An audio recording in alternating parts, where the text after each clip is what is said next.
You want to be a Christian? It's not only by praying in tongues. You want to be a Christian? It's not only by priesthood, of preaching, of teaching, of cleaning chairs in the church alone. Wonderful. But something about your life, the seeds of mercy.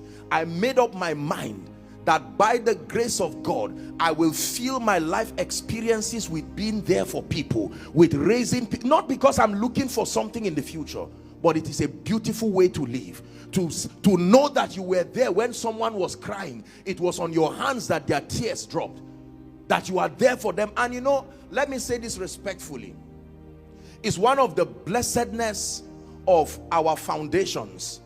Many of us grew up from families and religious contexts that they were not very open to the things of the spirit, but they will be there for you. Someone dies in 1 hour, you see people singing praise and worship songs to your house. They will sleep there, they will cry there. You will not even know who had the bereavement. But our generation today, the moment you lose your job, you lose whatever, everybody backs out. When God grants you breakthrough, here they come again. Where were the friends of Job? He was the richest man in the east. For a while they were there with him, and then eventually they left, and only his wife was there. And Job prayed and prayed for his friends, and God restored his fortune. I think chapter 42 and verse 10. And there all those people began to come back again. Please be part of the history of people. I give you a secret of living a fruitful life. I show you an investment that does not fail. Invest in the life of people rising, not people who have risen. You are a man of God. Do not ignore the young people who are in your church. Those young people praying, they may make mistakes. It's better that they make mistakes in your lifetime. You are correcting them, you are seeing it there. Their pride, their foolishness, their zeal. You can call them and say, look, I love you, but it ought not to be so. Yes, the choir person is stubborn. Yes, the usher is not listening. It's better they make the mistakes in your lifetime. Are we together? Learn this from Jesus. Mighty Jesus, M.O.G. Jesus, comes to sit with little children, and he says, let the little children come to me.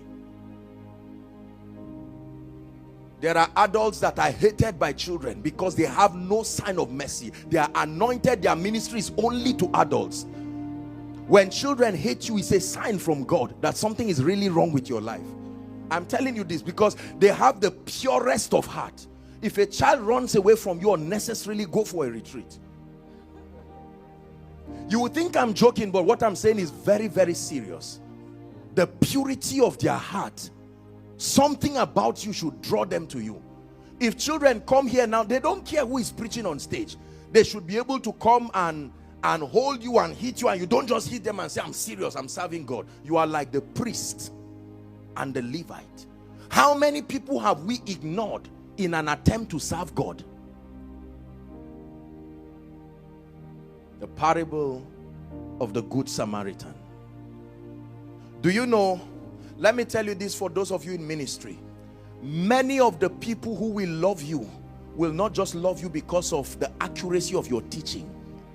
Many people who will love you will not only love you because of miracles, signs and wonders. Let me tell you, a majority of the people who will love you and stake their life and their loyalty, they will love you because of an experience you gave them in God, something that you did in their lives that will make them vow and say, you will be my pastor for life. We die together, we rise up together. It is not just good preaching, it is not just good singing. Let me tell you this,